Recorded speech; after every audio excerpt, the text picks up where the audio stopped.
Kwa nilimfahamu kipindi hicho kwa sababu ya kufanya kazi nikiwa mwanafunzi, yeye akiwa ni nadhani alikuwa mkurugenzi mkuu wa Muhimbili, lakini makamu wa mwenyekiti wa baraza la chuo kikuu cha Dar es Salaam. Baadaye tumeendelea kumfuatilia, alikuwa waziri, amekuwa mkuu wa mkoa wa Kilimanjaro. Hatukuwasiliana kipindi hicho chote, amekuwa waziri, amekuwa mtu maarufu sana nchini.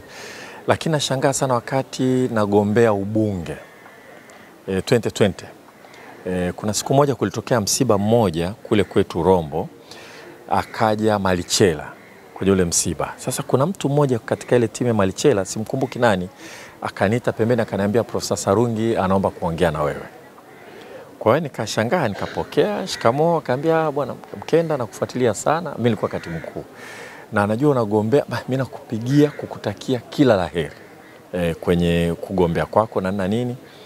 Nikafurahi sana kwa kweli na nikaweka azma kwamba baadaye nikimaliza kugombea nitakuja kumsalimia. Nasikitika sana mpaka leo ametutoka, sikuweza kuja kumuona. Lakini Profesa Sarungi vile vile amewahi kuwa waziri katika Wizara ya Elimu. Kwa hata ukiacha yale ambayo namfahamu tangu mwanzo, kuna kila sababu ya sisi kuja kuona watangulizi wetu, kwa sababu sisi wote tumejifunza kutoka waliotutangulia. Tunaongeza tofali juu ya msingi ambao ulijengwa na wenzetu.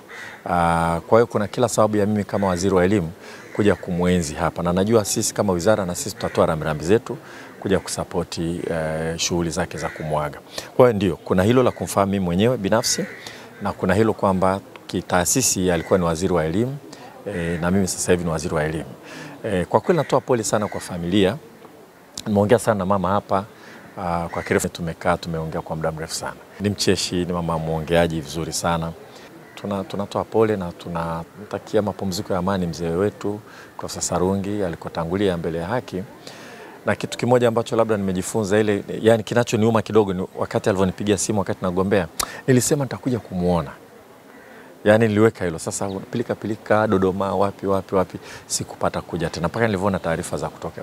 Kwa hiyo tu unapokuwa unajisikia kwenda kumsalimia mtu, kama inawezekana ni vizuri kufanya hivyo, na hilo ndio naliona kubwa. Kwa hiyo lakini ametangulia, ameishi maisha, huwezi kusema ameishi maisha marefu, lakini kwa kweli amefanya kazi kubwa na ameacha alama sana hapa Tanzania. Na ukienda Muhimbili, wale wote waliosoma mwanzoni wote, mimi nawafahamu maprofesa wengi sana sasa hivi wa medicine, sababu mimi sio kusoma medicine lakini nawafahamu wengi.